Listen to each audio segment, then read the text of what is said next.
bloqueó el celular. Listo. Buenas noches, doctor. Esta noche nos venimos a sustentar nuestro trabajo de investigación del proyecto de investigación del área. El tema que nosotros escogimos fue Mujeres Víctimas del Feminicidio. Nuestro título del proyecto es Análisis del componente jurídico penal de la política criminal frente al feminicidio y la garantía de protección integral en las mujeres. Dentro de este proyecto pasamos nuestra primera pregunta, que es ¿cuál es el problema de investigación y cuál fue la delimitación? La delimitación de nuestro proyecto de investigación fue basado en Bogotá durante los últimos años después de pandemia, debido a la existencia y ampliación del feminicidio en Bogotá sin las pautas legales ni la protección y seguimiento de los casos que se ha evidenciado en la comunidad de las mujeres en Bogotá. Se dispuso la información pública y medidas adoptadas que sin ninguna de ellas tiene ningún efecto a nivel Bogotá.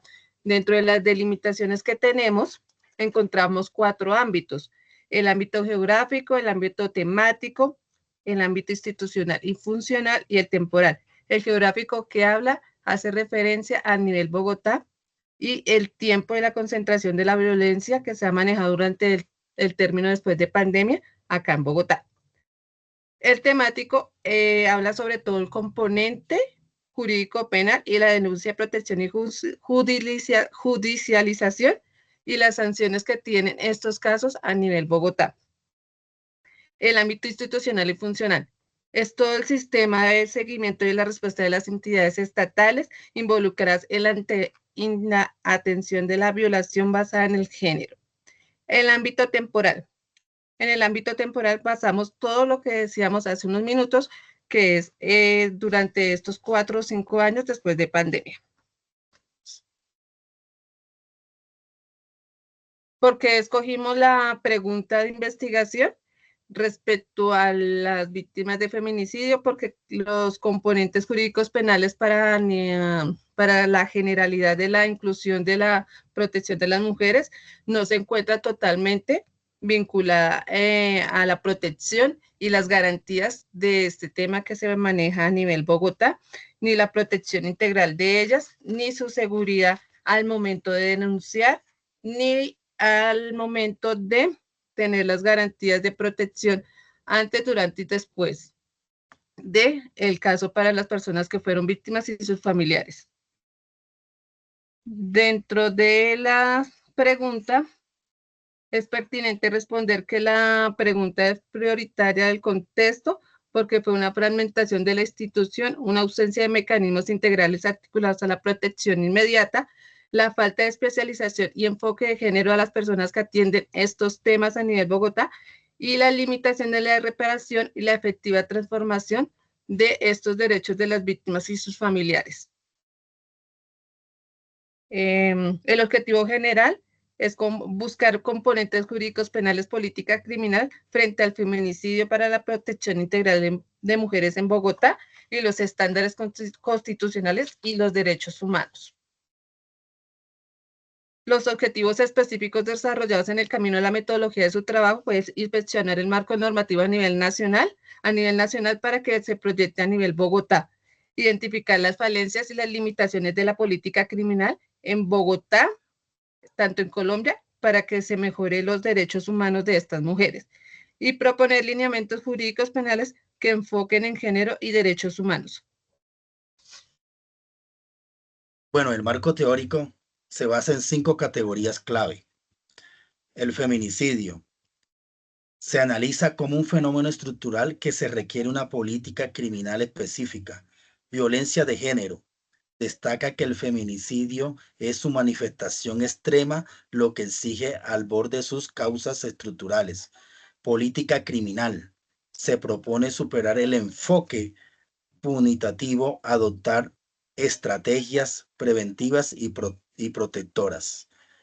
Enfoque de género. Cuestiona la neutralidad del sistema de justicia y plantea un diseño institucional desde la equidad.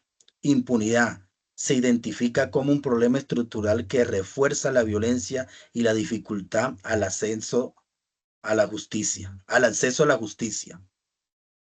Se adopta un enfoque cualitativo, pues no busca cuantificar datos, sino interpretar normas, discursos y prácticas institucionales sobre el feminicidio.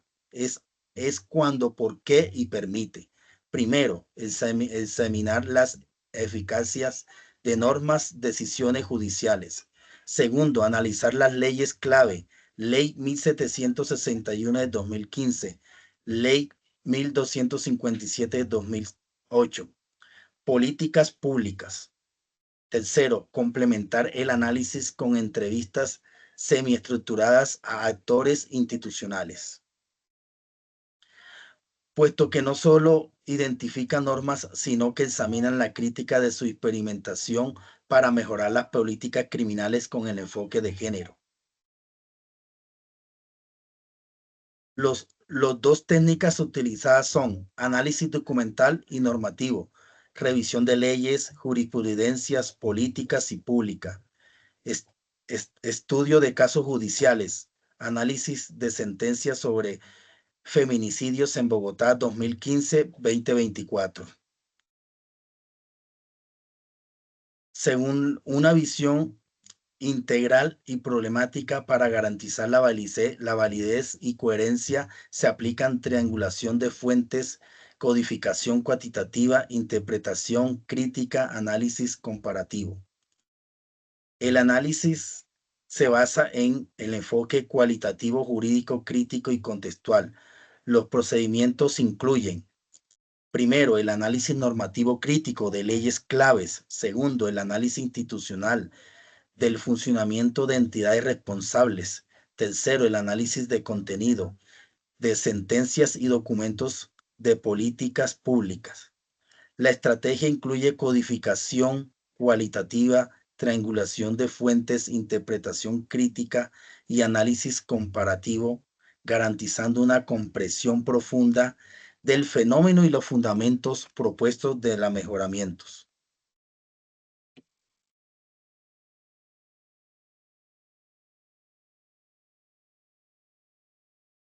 El micrófono, compañera Ginette. Ay, perdón, ¿qué le pasó? Perdón. Dentro de nuestra investigación se delimitaron con precisión los conceptos centrales del estudio, como son el feminicidio, violencia de género, política criminal, enfoque de género e impunidad. Cada término fue definido desde fuentes doctrinales, normativas e internacionales, evitando ambigüedades y asegurando un lenguaje técnico coherente con el campo jurídico y de derechos humanos, asimismo la sociología. El proyecto analiza la eficacia real de las normas penales existentes, como la Ley 1761 de 2015, y evidencia sus limitaciones en la prevención y sanción del feminicidio. También dentro de esa prevención está la protección oportuna, la judicialización especializada y reparación integral. El proyecto también incorpora estándares constitucionales e internacionales, como son el CEDAW, el Belém de Pará, y los traduce en obligaciones concretas para el Estado colombiano. Con ello ofrece herramientas jurídicas para exigir una respuesta estatal más activa y eficaz frente al feminicidio. Nuestro proyecto deja claro que el feminicidio no es un crimen aislado, sino la expresión más extrema de una violencia sistemática contra las mujeres, sostenidas por estructuras patriarcales e institucionales. Al hacerlo, también desnaturaliza la violencia de género y promueve una conciencia crítica en torno a sus causas. Este trabajo promueve una visión transformadora del derecho, en la que la justicia se construya desde el reconocimiento de las desigualdades sociales y no desde la aparente neutralidad del sistema legal. En nuestro diseño del anteproyecto sobre feminicidio en Bogotá se contemplaron varias precauciones éticas, debido a que se abordan una problemática vinculada con violencia de género, derechos humanos y población vulnerable, es decir, las mujeres víctimas o en riesgo de feminicidio. Me permito detallar las principales consideraciones. La protección de la dignidad y los derechos de víctimas sería la primera. El proyecto reconoce que el feminicidio implica una afectación directa a la vida, a la integridad y la dignidad de las mujeres. Se evita cualquier enfoque sensacionalista o revictimizante, privilegiando el enfoque de derechos humanos y el respeto de las experiencias por las cuales las víctimas atravesaron. También se realizó un manejo responsable de información sensible, al incorporar las sentencias, por ejemplo, judiciales o documentos con datos de casos reales, y también se contempló la anonimización de la información personal para proteger la identidad de las víctimas, las familias y los agresores. En cuanto a las entrevistas, se requirió consentimiento informado, que es muy importante, asegurando la confidencialidad y la voluntariedad. Nosotros con esto asumimos un compromiso ético también, político, con la equidad de género, lo que implica reconocer las desigualdades estructurales que enfrentan las mujeres, cuestionar la neutralidad aparente del derecho, producir conocimiento que empodere a las víctimas y promueva transformaciones sociales. Uno de los principales retos metodológicos enfrentados durante el desarrollo de nuestro proyecto ha sido el acceso y análisis de la información sensible y fragmentada relacionada en los casos de feminicidio. Este tema es altamente delicado, que involucra a víctimas mortales, familias en duelo, instituciones cuestionadas y fuertes cargas emocionales. Además, el limitado acceso a la información judicial completa y sistematizada, la ausencia también de esas bases de datos unificadas y la falta de estadísticas desglosadas por género y conflicto. Eso dificultaron una aproximación, digamos, rigurosa en el fenómeno desde el punto de vista jurídico y social. Además, nosotros también adoptamos una estrategia de triangulación, como lo dijo el compañero anteriormente, de fuentes para compensar la falta de datos homogéneos. Bueno, actualmente el enfoque también es cualitativo y documental, pero podría enriquecer el análisis la inclusión de entrevistas semiestructuradas u operadoras judiciales. En esto podríamos decir qué ajustes podríamos profundizar al realizar estos términos metodológicos o teóricos, ¿no? Digamos también estas víctimas indirectas, familiares o activistas o expertas en género, lo que daría una perspectiva más vivencial, ¿cierto? Y empírica al diagnóstico. También podríamos incluir teorías sobre la responsabilidad estatal en el contexto de violencia estructural, así como los estándares del sistema interamericano de derechos humanos. Por ejemplo, el caso de, ¿qué le digo yo?, campo algodonero versus México. Esto podría dar mayor robustez al análisis jurídico. También podríamos hacer una comparación entre las localidades dentro de Bogotá o incluso en otras ciudades colombianas, como por ejemplo Medellín o Cali, lo cual enriquecería la comprensión de los factores contextuales que afectan la política criminal. Gracias.